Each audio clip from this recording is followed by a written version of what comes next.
shut up. Yes, I'm talking to you.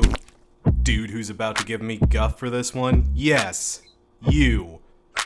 Personally. Shut that filthy little ignorant mouth, cause neither me nor anyone else wants to hear it.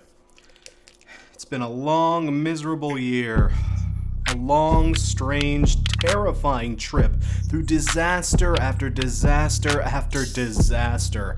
And only now are we starting to maybe, sorta, kinda see some light at the end of the tunnel.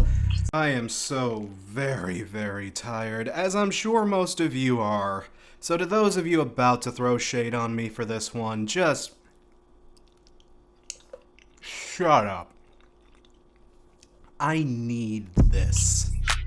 Nobody was asking for this particular video. I'm not an expert on either of these artists, and I have lots of other stuff I probably should be doing. Femi Q4 is coming, people. Just sit tight. My point is, I'm doing this one for me, people. Okay? But why this song? The hype's already come and gone for this one, hasn't it? All the good memes have probably already been spent. Maybe so, but the song has really hung in there longer than it had any right to. It only just fell out of the top 10 3 weeks ago, and it spent 4 of its 13 weeks at number 1. 4 weeks at number 1. A song about some wet ass pussy, huh? The fact that it's only now starting to lose steam is what's truly shocking here. This being as successful as it's been in any era is a mystery. The fact that it was successful in the garbage fire of 2020 just makes it downright befuddling. I don't get it. What the hell was it that made it resonate so hard? I don't know, and I'm not even gonna pretend to know. Seriously, fuck it. I'm not even gonna try how I got this stuff. People much more talented than I have already tried to talk through this one, and I missed that particular train about 5 months ago. So why talk about it then? It's simple. It's in the name of the show, people. I love this song, and I can't even front with you. I love this freaking song.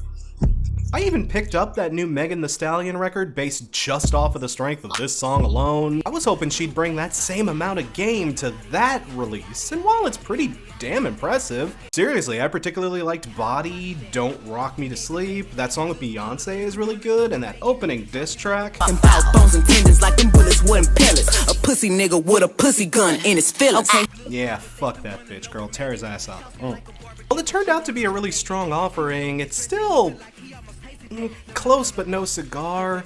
It's definitely got some filler on it, and even if Megan sells almost everything she throws at you, it doesn't always work. And opening every other track with real hot girl shit. I mean, that was cool the first time she did it, but it got old real quick. Just real talk. It's still a solid as hell album. I'd probably give it like a 4 out of 5.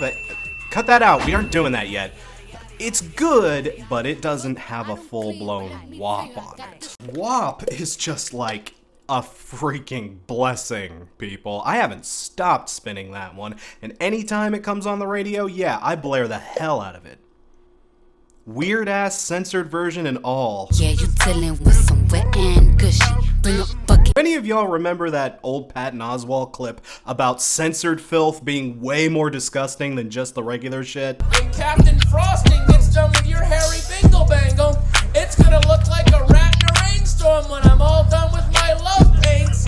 But why this? I mean, a lot of good stuff came out this year. I have no shortage of options for my best list, and genres like indie, alternative, pop, and even country had a pretty solid year. In some cases, maybe even fantastic. So why does this one still resonate with me?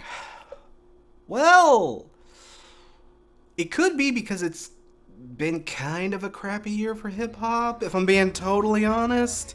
Again, I'm still a bit new to tackling this genre, so yeah, I'm by no means an expert, but man, did a lot of the stuff that I listened to in the hip-hop sphere just kinda disappoint me. That last Eminem was mostly a snooze fest. Eternal Atake turned out to be a great big heap of nothing. Lil Wayne's new record was barely even listenable, and I still just do not get what people see in Lil Baby.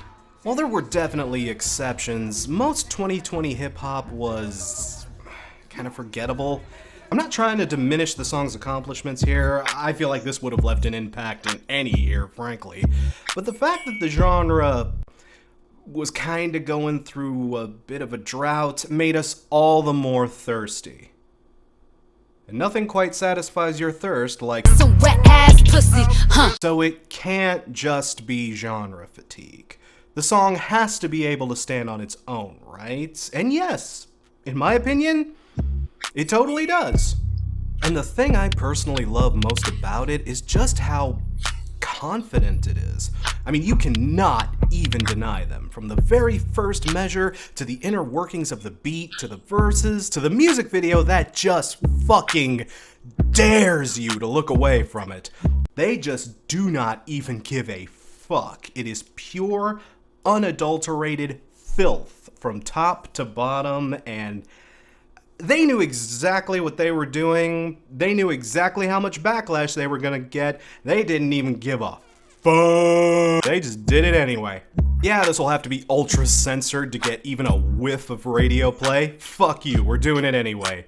Yeah, female sexuality, this on point and explicit in such a public forum, will make 95% of people uncomfortable. Fuck you, we're doing it anyway. Yeah, we'll probably get banned and yelled at by certain shitty outlets and all that dumb shit. Fuck you, we're doing it anyway.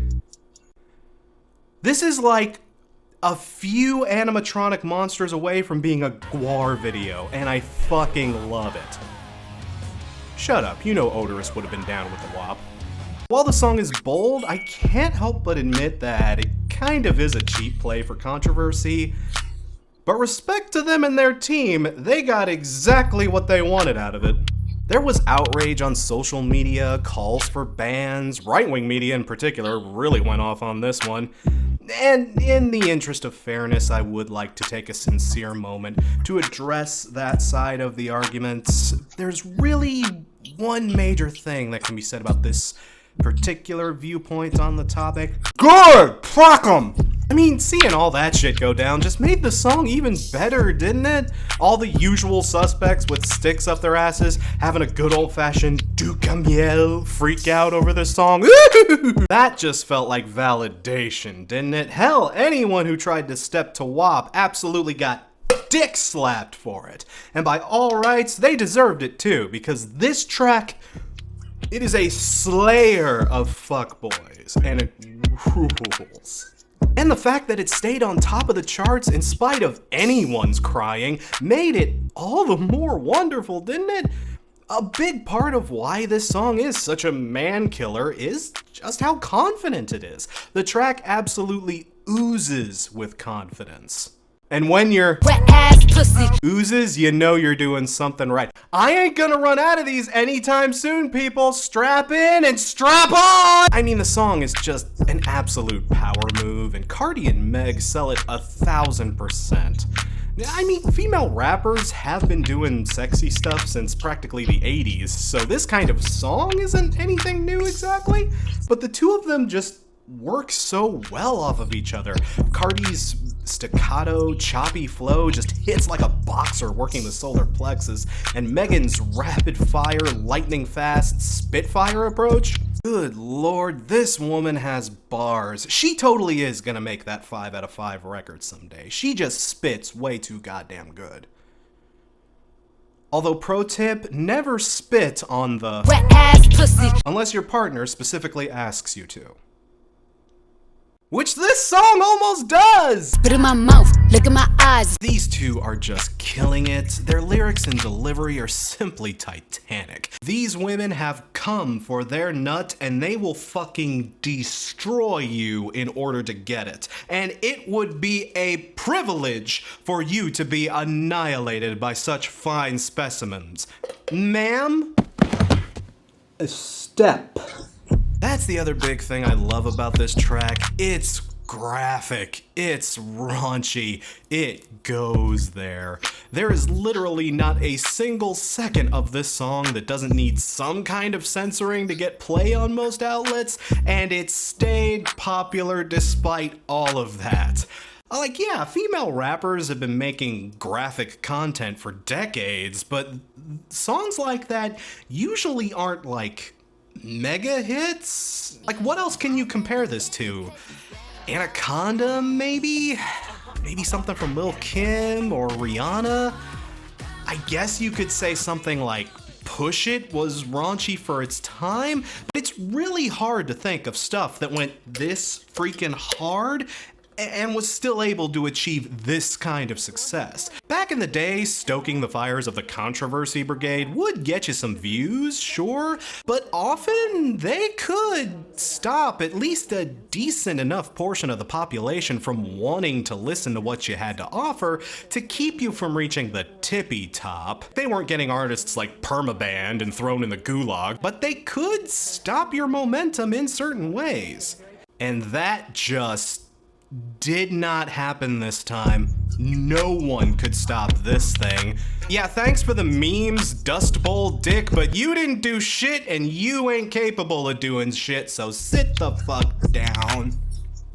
Cardi and Meg clearly did not give a fuck when they wrote this, and they were right not to. The song is confident about where it's going, and it doesn't give a rotten fuck whether you're on board or not. Like, even the beat, it has that kind of authoritative quality to it. The creator of this particular sample said they wanted to make it sound like a drill sergeant, and other critics out there have said that it comes off more like a judgmental pastor condemning sinners to hell in church or something. And while I can understand where that vibe comes from, I actually don't agree with that interpretation. It does sound like we're in church, but not like in a judgy, confrontational kind of way. Nah, if anything, this doesn't read like a condemnation of Wet ass pussy. If anything, it's more like a celebration of Wet ass pussy. That's the impression I get from WAP. It isn't the judgy, fire and brimstone, cantankerous grandpa shit most of us have probably had the displeasure of growing up with. It's basically praise and worship. It's like, hallelujah, there's whores in this house, man. Get up and celebrate. God said to make them scream. Can you scream for the Lord? And then God said to cream. Can I get some cream from the God's children? Do God's children have cream in them? Do we make it drop for our wet ass pussy? Does it come from the top? This wet ass pussy. Can I get a walk walk? It's just that forceful. You can't ignore it. You can't deny it. It's not a garden snake. It's a king cobra. It's Some wet ass pussy, huh? It's so forceful that even though it's a song about sex, you kinda even barely notice that part. I mean, is this song sexy? Would you consider this song sexy? I guess that's entirely up to the listener. Different strokes. Again, another important technique when you're dealing with Some wet ass pussy, huh? Even for as explicit as it is, it's hard to treat this song as, like, sexy? At least not in a traditional sense. Take another sexy track that's definitely on the risque side, I Touch Myself. Now that's a sexy song. This is like a blueprint for how to make a sexy song. But that's a song of seduction. That song's trying to convince you to do the sexy time. That song's trying to lure you in. WAP ain't trying to convince you of shit. This song's already got you. It's currently fucking the shit out of you, and hey, you better be paying attention, dumbass. I'm trying to pay my tuition here.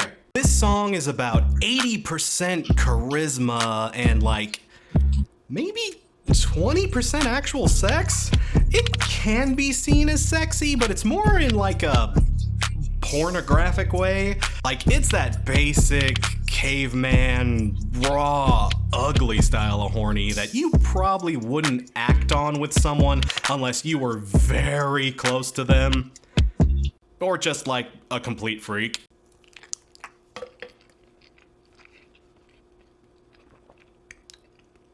What? It's just a very powerful song, and I get why it's left such a huge impact on so many people. I mean, there's even the whole conversation about how it's an empowering feminist anthem and how it's breaking down all these barriers and all of this stuff, and well, honestly, I don't know if I would take it that far necessarily. I mean, it's certainly not anti-feminist. Cardi and Meg come off as absolute power queens. I'd say that's definitely a positive. It sure as hell isn't degrading like the chud muffins of the world tried to pretend it was. But I also don't feel like that was the goal behind making this track necessarily. It doesn't really have any calls to action. It doesn't philosophize on any bigger topics they could potentially expound upon. It's really just a song about having nice fuck times, and that's all it feels like it's trying to be, to me at least. I mean, hey, women don't have enough. Sex is good and I like it, fuck you for judging me. Songs and moments in popular media, so yeah, that in and of itself does make it at least somewhat of a feminist statement, sure. But the song isn't trying to be "Oh bondage up yours" or anything. Honestly, if it's like any other song out there, it's probably closer to something like... Yes, really. Look, if you watch my videos, you know I have absolutely no love for this song, but I mean, breaking it down critically, the two have a fair amount in common. They're both raunchy as hell, they're both deliberately trying to get under your skin with their filth, and I'd definitely say both are successful as hell at doing just that. And not to mention, both of them basically shot directly to the top, in no small part specifically because of the stink they caused. And if you're Wet ass pussy. stinks, you definitely gotta look into it. My big problem with Cherry Pie, as I said in that original video, isn't the grossness of it necessarily, it's the amateurish, half-assed approach that Warrant took with it. Cherry Pie was written in 15 minutes on the back of a pizza box, and like, it shows clumsy innuendos, the lack of thought in the imagery. Because they were so careless and stupid about it, there's a lot about that song that's like, unintentionally gross. They tried to be cheeky, but only put in the effort to reach insipid, you know? WAP, on the other hand, is the exact opposite. It's by no means a tidier song. Hell, if anything, it may be even nastier, but this works specifically because of how thoroughly well thought out it is. The lyrics leave absolutely no room for error. The flow, the beat, the melody, the performances, all of them are near flawless. Every line perfectly connects into the next one, every intention is clear, every punctuation and emphasis hits exactly where it needs to hit. Nothing is corny, nothing is confused, nothing is out of place. Everything just makes sense. I can't mistake or misread these lyrics as anything else because... He got a beard, well I'm trying to wet it. How the hell would you? Maybe she wants to wet his beard with shaving cream. Well, not shaving cream anyway.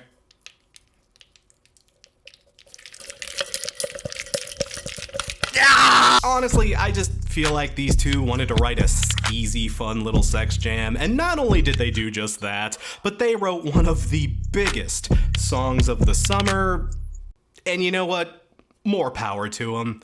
Is it the best song of the year? No, definitely not. Even if, of all places, Pitchfork would disagree? I mean, really, Pitchfork? I'm not complaining, but this is just so not like you. There wasn't some, like, indie Animal Collective bullshit or some hip-hop that you pretend to like that no one actually listens to. Out there, you could check... You go to horny jail! Is it a culturally important touchstone?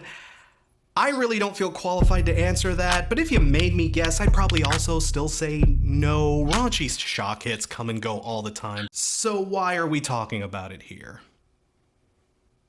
Honestly, my only reason, really, the only real thing I have to say about this song is that it's fucking fun. And that's enough, people. I mean, god damn it, people. 2020 has been such a miserable, fucking awful year that once it's finally binned, we are gonna be very, very short on good things to remember. There's a lot about 2020 I just want to set on fire, and even musically, this year was extremely weird and hard to keep tabs on. There just wasn't a lot of stuff that brought me joy. Hell, even a fair amount of the music that's likely to make my best of the year list in January, people, just like it always is, sit tight. Even a lot of that stuff was just miserable and sad and depressing, you know? And WAP, whether you want to call it a feminist anthem, a skeezy fuckfest, sinful trash garbage, or what the fuck ever, at the absolute very least, you can tell they had a blast writing it. And even if that's somehow not true, it was a blast to listen to. It was a blast seeing people react to it. It was a blast watching all the memes and mashups and everything else that came as a result of it. It was a fun and goofy song in a year that was sorely, sorely lacking goofs. And you know what? I appreciated that. It just reminded me that sometimes it's okay to stop and smell the roses. Or rather, the Wet ass pussy. people. Thanks again for watching. I'm Crash Thompson, and I'll see you